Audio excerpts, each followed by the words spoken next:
संबंध एकदम चांगले होण्याची चर्चा सुरू झाली आहे. नाही, मला काय वाटतं, आपण एक तर सुतावरून स्वर्ग गाठत आहोत. मुळात राजकारण एक वेगळी गोष्ट आहे आणि सुखदुःख एक वेगळी गोष्ट आहे. कंबोजच्या पोरीशी आमचं काही वैर असायचं काही कारण नाही आहे, हा एक भाग आहे. आणि मला वाटतं की जगात इतक्या सगळ्या उलथापालथी मोठ्या होत आहेत, त्याच्यावरचे प्रश्न सोडून आपण या प्रश्नावर का अडताय कळत नाही आहे. मला वाटतं आत्ता खराचा प्रश्न जास्त महत्त्वाचा आहे. जरा मोहित कंबोज यांचे जे मागच्या काळामध्ये आपण बघितलं राजकारण सुरू होतं त्यावेळेस एक लक्षात घ्या, कंबोजला आम्ही आधी विरोध केला आहे आणि आत्ताही विरोध करू आणि याच्या पुढे सुद्धा विरोध करत राहू. त्यामुळे त्याच्या कुठल्याच पॉलिसीला म्हणजे काय आता जाऊ दे, त्याला मला चांगला मूड आहे नाही घालत, परंतु याचा अर्थ आम्ही माणुसकी विसरलेले आहोत असं नाही.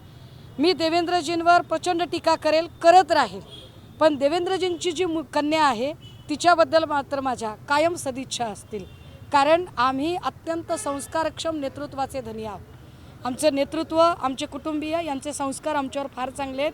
त्यामुळे मी कालही म्हटलं होतं की युद्धशास्त्राचे काही नियम असतात, युद्धशास्त्रामध्ये कुटुंबियांना कधी मध्ये आणायचं नसतं. हे मी परवा दिवशी पण बोलले आणि ते पुन्हा आज बोलते. मातोश्रीसारख्या श्रद्धास्थानावर शिवसैनिक श्रद्धास्थान आहे, त्या ठिकाणी मोहित कंबोजांनी खरं तर मोठा मी परत एकदा आपल्याला सांगते, काही महत्त्वाचे विषय विचारा ना दादा. असं कसं आपला मीडिया चालेल? एवढे महत्त्वाचे विषय आहेत की अवकाळी पाऊस झाला आहे, अवकाळी पावसामध्ये खूप सारे पंचनामे व्हायचे राहिलेत, सगळे शेतकरी हवालदिल झालेत, अनेक ठिकाणी लोकांचा गहू गेलेला आहे. त्या गव्हाचं नेमकं काय होईल? शेतकऱ्यांचं नुकसान झालं आहे, ती नुकसान भरपाई मिळेल का? कारण मागे इलेक्शनच्या काळामध्ये नुकसान भरपाई देतो म्हटले, पण पंचनामे संपले नाही आणि बघता बघता सरकारची टर्म संपून गेली होती. मागची नुकसान भरपाई मिळाली नाही. आत्ताच्या नुकसान भरपाईचं काय? हे सगळे प्रश्न आपल्या बाजूला पडत आहेत. मला येताना 2 तास लेट झालं कारण मला डिझेलच मिळालं नाही. मी 7 ते 8 पंपावर डिझेल शोधलं. हा महत्त्वाचा प्रश्न आहे. मला वाटतं ही डिझेलची टंचाई, गॅसची टंचाई, शेतकरी, अवकाळी पाऊस, हे इतके सगळे महत्त्वाचे प्रश्न असताना आपण खूप जरा नॉन इश्यूजवर चर्चा करतोय असं मला नक्की वाटतं. नुकसानग्रस्त भागामध्ये शिवसेनेचे नेते पुढील काळामध्ये दौरे काढणार आहेत का? सरकार ज्या पद्धतीने या शेतकऱ्यांना मदत देत नाहीये, फक्त घोषणा केली जाते, अशा वेळी शिवसेना रस्त्यावर या शेतकऱ्यांसाठी उतरणार आहेत का पुढील काळात? शेतकऱ्यांच्यासाठी आम्ही कायमच रस्त्यावर उतरतो आणि कायम आम्ही त्यांच्यासोबत असतो. व्यक्तिशः मी शेतकऱ्यांच्या बांधावर अनेक वेळा जाऊन त्यांना भेटी दिल्या आहेत. मागच्या 4 महिन्याच्या काळातली जी इलेक्शनच्या आधीची अवकाळी होती, प्रचारात माझा नेता, मला अभिमान आहे की माझे नेते सन्माननीय उद्धव साहेब हे मत मागायला लोकांकडे गेले नाही, पण नुकसानग्रस्त शेतकऱ्यांच्या घरी जाऊन, त्यांच्या बांधावर जाऊन त्यांना भेटून त्यांच्या सुखदुःखात त्यांची विचारपूस करायला गेले. वाईस वर्षा फडणवीस आणि इतर लोक मात्र त्यांच्या सुखदुःखात गेले नाही, पण मतांचा कटोरा मागायला मात्र सगळ्यात पुढे होते. नामकरण दोन राष्ट्रवादींची एकत्र होण्याची सध्या चर्चा सुरू आहे, मात्र मुख्यमंत्र्यांनी यावर विचारलं असता ते म्हणताय की आता योग्य वेळ नाही आहे त्यावरती बोलायची. नाही, हे सगळे मिलीभगत आहे. ज्या आमदाराने म्हटलं की सुनेत्रा वहिनींचा ऐका आणि सुनेत्रा वहिनींच्या नेतृत्वाखाली निर्णय घ्यायचा, मुळात तो आमदारच तटकरेंच्या जवळचा आमदार आहे. तो तटकरेंची मदत करत आहे, कारण तटकरेंना, चाकणकरांना वाचवायचं आहे. तटकरे आणि चाकणकर यांच्यावर जो मीडिया घसरलेला आहे, तटकरे आणि चाकणकर हा जर विषय डायव्हर्ट करायचा असेल तर विलिनीकरणाचा विषय मध्ये आणावा, यासाठी जी मिलीभगत चालली आहे. पण आम्ही काही धोत्रावर इन करत नाही, डोसक्याला गोडं तेल लावत नाही. विलिनीकरणाचा मुद्दा तुम्ही जाणीवपूर्वक आणताय. तुम्हाला वाटतंय की हा मुद्दा आणल्यानंतर आम्ही तटकरेच्या संपत्तीबद्दल बोलणार नाही. आम्ही तटकरे आणि चौधरी आणि निलेश चाकणकर आणि खरात आणि कल्पना खरात आणि देशमुख आणि भांडे आणि सांगळे आणि लोंढे. तुम्हाला वाटतंय का की आम्ही हे विसरून जाऊ? अजिबात नाही. चाकणकरचा मुद्दा सोडणार नाही, तटकरेचा मुद्दा सोडणार नाही, खरातचा मुद्दा सोडणार नाही. विलिनीकरणाचा मुद्दा आणून तुम्ही किती डायव्हर्ट केलं तरी हा मुद्दा सुटणार नाही. अहो नाही हो साहेब, विषय डायव्हर्ट करण्यासाठी आहे. कशाला काय मुख्यमंत्री काय आता बोलायचं? त्यांना वाटतंय की मीच लय हुशार, किती गबाई हुशार, तर असं नाही. मुख्यमंत्री महोदय, तुम्हाला जर वाटतंय की किती गबाई हुशार, तर तसं नाही आहे ते. नाही त्यांना, अरे काय ते रडल्यासारखं मला. हा चला, नामकरणचं काय?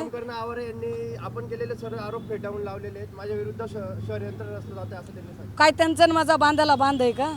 त्यांनी माझा बांध कोरलाय का? अरे नामकरण आवारे काळा का गोरा मी अजून बघितला नाही. फिल्टर फुटत तर गोरा दिसतोय माणूस, मला माहीत पण नाही आहे. माझ्यासाठी माझ्या केस स्टडीमध्ये जे जे येईल पुढे मी त्या लोकांना रडारवर आणेन, मी त्या लोकांना रेकॉर्डवर आणेन. माझं म्हणणं आहे नामकरण आवारे या सगळ्या आर्थिक उलाढालीमध्ये होता. नामकरण आवारे रिअल इस्टेटचे बिझनेसमध्ये आहे. रिअल इस्टेटच्या बिझनेसमध्ये अनेक अशा जमिनी आहेत ज्या जमिनींचे व्यवहार हे नामकरणच्या माध्यमातून खरातने केलेले आहेत. मला याचीही कल्पना आहे की होय 2-2.5 वर्षापासून नामकरण आणि खरात या दोघांमध्ये काहीतरी बिनसलं, पण ते बिनसलं ते सुद्धा देण्याघेण्याच्याच व्यवहारावरून बिनसलं. पण ते जरी बिनसलं असलं तरी केसरकर, नामकरण आणि चाकणकर आणि खरात यांचे काही गोष्टींवरचे जे आर्थिक व्यवहार आहेत ते मात्र तपासावेच लागतील.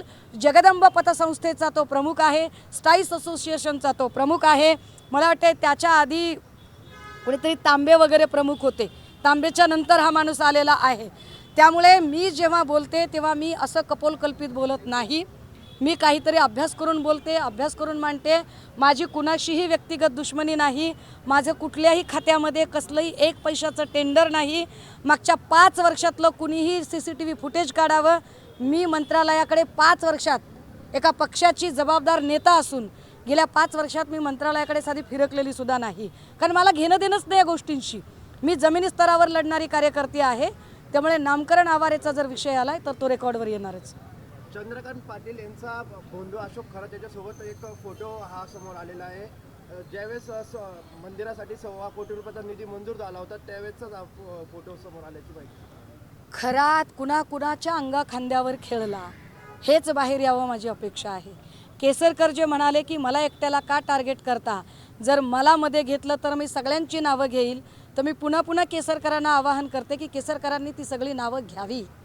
जयकुमार रावलने दिलेला निधी असेल किंवा फडणवीसांच्या काळात बंदुकीच्या परवान्याचं नूतनीकरण असेल किंवा अतुल सावेंच्या त्या ठिकाणी उपस्थिती असेल किंवा एकनाथ शिंदेंनी ईशानेश्वराची केलेली पूजा असेल, दर महिन्याला हेलिकॉप्टर कशासाठी इकडे येत होतं किंवा कित्येक लोकांच्या लोकसभेचे अर्ज भरण्यासाठी किंवा वेगवेगळ्या कामासाठी खरातला कसं बोलावलं जात होतं. खरात अगदी सांगोला पंढरपूर भागात सुद्धा वेगवेगळ्या पूजांच्या निमित्ताने आलेला, ह्या सगळ्याच गोष्टी रेकॉर्डवर आल्या पाहिजे. खरं तर आपण अनेक या खरात या गंभीर प्रकरण आहे ते खरात प्रकरण, या संदर्भात आपण जे आरोप करताय या संदर्भात काही पुरावे आहेत का आणि हे पुरावे आपण आता SIT कडे देणार आहात का? मला वाटतं या प्रश्नाचं उत्तर माझं 3 वेळा देऊन झालेलं आहे की या प्रकरणातले माझे इनपुट्स मी SITला देऊन झालेले आहेत. अजून जे नवीन इनपुट येतील ते नवीन इनपुटसुद्धा मी त्यांना देईन. त्यांनी मला आमच्या संभाषणाच्या दरम्यान जे फोन नंबर आणि ईमेल ID शेअर केलेले आहेत मी त्यावर माझ्याकडे अजून नव्याने आलेले इनपुटसुद्धा देईन.